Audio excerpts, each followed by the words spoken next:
चलो, बहुत छोटा सा टॉपिक है और एक ही दिन का टॉपिक है, एक ही दिन में खत्म हो जाएगा। ठीक है, fundamental duties. Have you ever heard fundamental duties भी दी गई है कॉन्स्टिट्यूशन में? अपार्ट फ्रॉम हमारे कॉन्स्टिट्यूशन में फंडामेंटल राइट्स दिए गए हैं, है ना? फंडामेंटल राइट्स दिए गए हैं सिटीजन को। ठीक है, फंडामेंटल राइट्स कौन से पार्ट में है? पार्ट याद रखना, क्योंकि पार्ट से भी क्वेश्चन आते हैं। कौन से पार्ट में? ये कॉन्स्टिट्यूशन के पार्ट 3 में है। फिर स्टेट्स को कुछ पॉलिसीज बनाने के लिए सिद्धांत दिए गए हैं, जिन्हें कहते हैं हम directive principle of state policy, DPSP. ये पार्ट 4 में दिए। अब दोनों में मेजर डिफरेंस ये है कि अगर इनका वायलेशन होता है, you can directly go to court, यानी कि ये कैसे है? इन्फोर्सेबल है, इन्फोर्सिएबल बाय कोर्ट्स। ठीक है, मतलब आप अगर वायलेशन होता है तो आप इनके एनफोर्समेंट के लिए कोर्ट जा सकते हैं। लेकिन ऑन दी अदर हैंड नहीं है ये लोग, डीपीएसपी नहीं है। अगर डीपीएसपी का वायलेशन होता है तो यू कैन नॉट से इन द कोर्ट के स्टेट ने ये पॉलिसी नहीं बनाई। डीपीएसपी मतलब directive principle of state policy, जो हमने पढ़े हैं। कौन कौन से? आर्टिकल 36 से लेके 51, जिसमें देखो 36 में तो बेटा स्टेट की डेफिनेशन है, और 37 में इनकी एप्लीकेबिलिटी दी हुई है। एप्लीकेबिलिटी मतलब कि ये अप्लाई होंगे या नहीं होंगे। तो 37 में लिखा हुआ है दीज आर नॉन एप्लीकेबल, मतलब नॉन इनफोर्सेबल, मतलब अगर इनको अप्लाई करवाना है तो अप्लाई नहीं होंगे, उस केस में आप कोर्ट नहीं जा सकते। जैसे कि मैंने बताया था ना कि आर्टिकल 38 में लिखा हुआ है to secure the welfare of the state, welfare of state का ध्यान रखेगा स्टेट। स्टेट इंश्योर करेगा क्या क्या, कि उनको लिविंग वेज उनकी मिले, ठीक है, work equal pay for equal work मिले, ये सब इंश्योर करेगा। ये स्टेट को इंश्योर करना है। पर इन केस इनका वायलेशन होता है तो हम कोर्ट नहीं जा सकते। हम ये नहीं कह सकते, कोई भी सिटीजन ये नहीं कह सकता कि भाई इनका वायलेशन हुआ है तो हमें रेमेडी चाहिए, तो वो नहीं मिल सकती है। बाकी फंडामेंटल राइट अगर वायलेट होते हैं तो आपको रेमेडी मिलेगी। अब उसके साथ साथ क्या हुआ था, अब ये सब इंदिरा गांधी जी के दिमाग का खेल है। तो प्रॉब्लम क्या आई थी? मैंने बताया था नेशनल इमरजेंसी लगी थी। और नेशनल इमरजेंसी कब लगी थी बेटा? 1975 में। 1975 में नेशनल इमरजेंसी लगी थी। क्यों लगी थी? सबको कारण पता है कि ये इमरजेंसी का कोई मतलब नहीं था, और इस इमरजेंसी की आज तक भी क्रिटिसिज्म होता है कि इस इमरजेंसी का कोई मतलब नहीं था लगने का। क्या हुआ था? इलाहाबाद हाई कोर्ट में केस पड़ा था, और वो केस जो है, हाँ, वो केस इंदिरा गांधी जी के अगेंस्ट जाने वाला था। मतलब उस केस में क्या थे, हमारी जो प्रधानमंत्री थी, प्रथम महिला प्रधानमंत्री, उन पर करप्शन के चार्जेस थे। ठीक है, अब वो करप्शन के चार्जेस सही बैठने वाले थे, और उस जजमेंट को, जो जजमेंट आ गया था जिसमें उन्हें दोषी ठहराया जा रहा था, अगर वो डिस्क्वालीफाई हो जाती तो अगले 5 साल तक वो नहीं लड़ सकती थी इलेक्शन। ठीक है, अगर वो डिस्क्वालीफाई हो जाती तो उसको उन्होंने रोकने के लिए उस समय जो वो थे प्रेसिडेंट जर्नैल सिंह से उन्होंने कहा कि जी इमरजेंसी लगा दो। ठीक है, कि अब आपको पीएम है, हाँ पीएम है। अब मोदी जी ने करा ना डिमोनेटाइजेशन का ऐलान, पावर है। वो पावर हमारे यहाँ पे तुम्हें क्या, हाँ हाँ हाँ,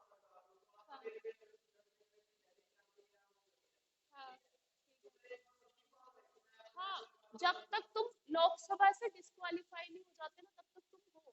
मतलब जजमेंट आने से पहले वो पीएम तो थी ना। अब जब तक जजमेंट उन पे अप्लाई होता, कब होता? जजमेंट आ गया, अगली ही सुबह वो डिस्क्वालीफाई होती। ठीक है, अगली ही सुबह वो डिस्क्वालीफाई हो जाती, लोकसभा से डिस्क्वालीफाई हो जाती। ठीक है, अब उन्होंने सुबह होने ही नहीं दी ना, उसी दिन लगा दी इमरजेंसी। और क्या, जजमेंट आया, सुबह ही नहीं होने दी थी। भाई दिमाग था, आयरन लेडी मानी जाती है इंडिया की वो। तो उन्होंने सुबह ही नहीं होने दी। उन्होंने क्या किया कि प्रेसिडेंट वो बनवाया, जो भी बनता है प्रोक्लेमेशन। प्रोक्लेमेशन जो बनता है इमरजेंसी का, ये हम पढ़ेंगे इमरजेंसी में, हमारे आएंगे आर्टिकल, आर्टिकल 352 पढ़ेंगे हम, आर्टिकल 356 पढ़ेंगे। तो इनमें प्रोक्लेमेशन का पूरा दे रखा है कि कैसे प्रोक्लेम होती है। तो प्रेसिडेंट के जस्ट सिग्नेचर होने बाकी होते हैं, और इमरजेंसी बेसिकली लगाता कौन है? प्रेसिडेंट नहीं लगाता। दिस इज पीएम, और पीएम के कौन? काउंसिल ऑफ मिनिस्टर, ये सजेस्ट करते हैं, काउंसिल ऑफ मिनिस्टर। ठीक है, अब इमरजेंसी लग तो गई। अब हमें तो वर्ड ऐसा लगता है कि पता नहीं क्या है, लेकिन बेटा इमरजेंसी जब लगी थी तो 1975 से लेके 1977 तक जितनी भी प्रेस थी, मीडिया थी, सब बैन हो गई थी। जितनी भी ऑर्गेनाइजेशन थी सब बैन हो गई थी। इन्होंने सारे ऑपोजिशन लीडर्स को जेल में डाल दिया था, और जितने भी ऑपोजिशन के लीडर थे उनको डिटेंशन में डाल दिया था। डिटेंशन मतलब नजरबंदी। ठीक है, हाँ, कि हाउस अरेस्ट कर लिया था सबको, मतलब कोई इनके खिलाफ कुछ बोलेगा भी नहीं, सड़कों पे कोई नहीं उतरेगा। ठीक है, तो बेसिकली ये चीज हुई थी। अब ये सारी चीजें हो गई, इन्होंने इमरजेंसी लगवा दी 1975 से 1977 को। सिटीजन को बहुत ज्यादा ह्यूमन राइट का इतना वायलेशन हुआ कि हमारे फंडामेंटल राइट भी उस समय किसी सिटीजन के नहीं थे। किसी को भी अरेस्ट करके डाल सकते थे जेल में, और वो क्वेश्चन भी ना होगा किसी भी कोर्ट में। ये भी चीज थी कि इमरजेंसी के टाइम पे जितने भी अरेस्ट हुए हैं, जितने डिटेंशन हुए हैं, वो किसी भी कोर्ट में आप क्वेश्चन नहीं कर सकते कि इन्होंने गलत किया है। ठीक है, अब उसके बाद इनको लगता है कि वो गलती थी, अब इमरजेंसी हटी, तो अगले इलेक्शन में हार गई। लोकसभा में इन्होंने अपनी जो बहुमत थी वो खो दी, है ना, अगले इलेक्शन में ही हार गई थी। लेकिन 1980 में बेटा ये फिर प्रधानमंत्री बनी। हाँ, 1980 में, मतलब 1977 के बाद इनकी गवर्नमेंट चली गई थी। ठीक है, कुछ समय के लिए, और फिर 1980 में इलेक्शन हुए, और इलेक्शन में फिर जनता का इतना प्यार था कि इनको फिर जिता दिया। हाँ, जैसे आज के टाइम पे है ना जनता का प्यार, तो जनता का बहुत प्यार था कि इनको फिर जिता दिया 1980 में, और ये फिर से प्रधानमंत्री बनी। और फिर तुम्हें बताइए बेटा, एंटी सिख रायट हुए थे 1984 में, जब इनकी मृत्यु हो गई। ठीक है, तो इन्होंने सजेस्ट किया था। हाँ, हाँ, इनके खुद के बॉडीगार्ड ने गोली मारी थी इनको। ठीक है, और तो इनके डिसीजन की वजह से, जो इन्होंने blue star, operation blue star खलील खानी के खिलाफ में जो किया था अमृतसर में, स्वर्ण टेम्पल में, वहां उसकी वजह से इनको उनके खुद के बॉडीगार्ड ने गोली मारी थी। ठीक है, तो फंडामेंटल ड्यूटीज का इस बात से क्या संबंध है? हम क्यों इमरजेंसी के बारे में बात कर रहे थे? क्योंकि बेटा फंडामेंटल ड्यूटीज 1975 की इमरजेंसी के बाद कांग्रेस की गवर्नमेंट ने ही एक कमेटी बिठाई थी, स्वर्ण सिंह कमेटी, और इस कमेटी को 1975 से 77 में मतलब रिकमेंडेशन गई थी कि गवर्नमेंट ने राइट भी दे रखे हैं, गवर्नमेंट पॉलिसीज भी बना रही है, लेकिन नागरिकों के भी कुछ कर्तव्य बनते हैं जो उनको फॉलो करने चाहिए। तो फिर स्वर्ण सिंह कमेटी ने अपनी रिकमेंडेशन दे दी। इंटरनल इमरजेंसी के बाद की ये बात है। और फिर 42वां कॉन्स्टिट्यूशनल अमेंडमेंट एक्ट आया 1976, जिसने के एक चैप्टर ऐड किया था हमारे कॉन्स्टिट्यूशन में। कौन सा चैप्टर ऐड किया था बेटा? पार्ट 4 में, 4A 51A, जिसमें आर्टिकल ऐड हुआ, और इसमें ओरिजिनली 10 फंडामेंटल ड्यूटीज थी। कौन कौन सी ड्यूटीज थी? जो कि मतलब हमें अपने कॉन्स्टिट्यूशन की क्या करनी चाहिए? रिस्पेक्ट करनी चाहिए। तो इसमें क्या है? To abide by the constitution and respect its ideal. अपने कॉन्स्टिट्यूशन की रिस्पेक्ट करनी चाहिए, कॉन्स्टिट्यूशन के अकॉर्डिंग सारी चीज करनी चाहिए, और इसके आइडियल्स जो है उनकी भी हमें रिस्पेक्ट करनी चाहिए। To cherish and follow the noble ideals. जो नोबल आइडियल्स है हमारे कॉन्स्टिट्यूशन में दिए गए हैं, उनको चेरिश करना चाहिए और उनको फॉलो करना चाहिए। To uphold and protect the sovereignty, unity and integrity of India. ठीक है, अपनी कंट्री की सोवरेनिटी, संप्रभुता, एकता और अखंडता को अभंग नहीं करना चाहिए, इसको बनाकर रखना चाहिए।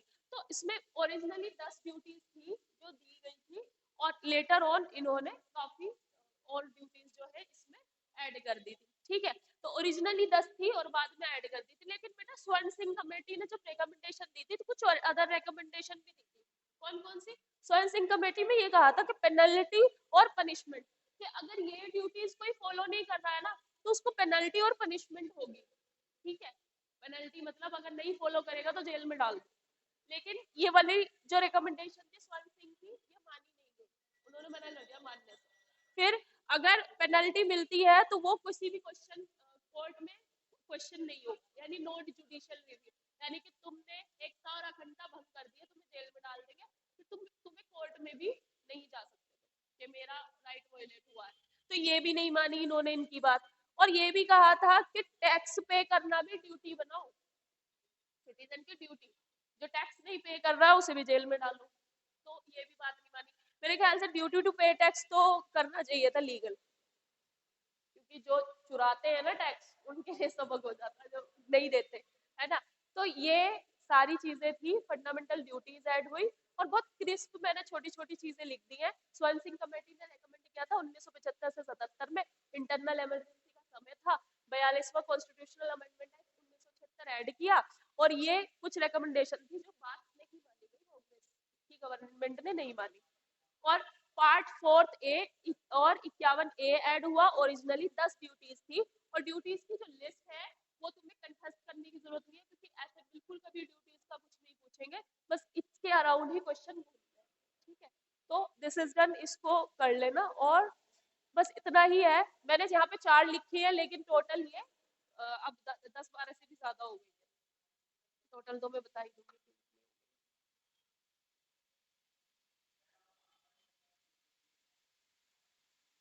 ओरिजिनली 10 थी, और बाद में कुछ कुछ ऐड हुई है। हाँ, इसमें एक और चीज भी है बेटा, कि नेशनल फ्लैग को अगर अब नेशनल फ्लैग को कोई डिसरिस्पेक्ट करता है, नेशनल फ्लैग या हमारे नेशनल एंथम का तो देखो अब हटा दिया गया है, क्योंकि अब तो सिनेमा हॉल्स में भी कंपलसरी नहीं है गाना, है ना। तो नेशनल फ्लैग को अगर कोई करता है तो बेटा ये वॉयलेशन है, और ये इस पे पेनल्टी मिलेगी, ठीक है। पेनल्टी मतलब अगर नेशनल फ्लैग की कोई वो करता है तो अरेस्ट हो जाएगा उसका, और उसको पनिशमेंट मिलेगी, ठीक है। तो ये लिख लेना, दिस इज डन, कर लेना।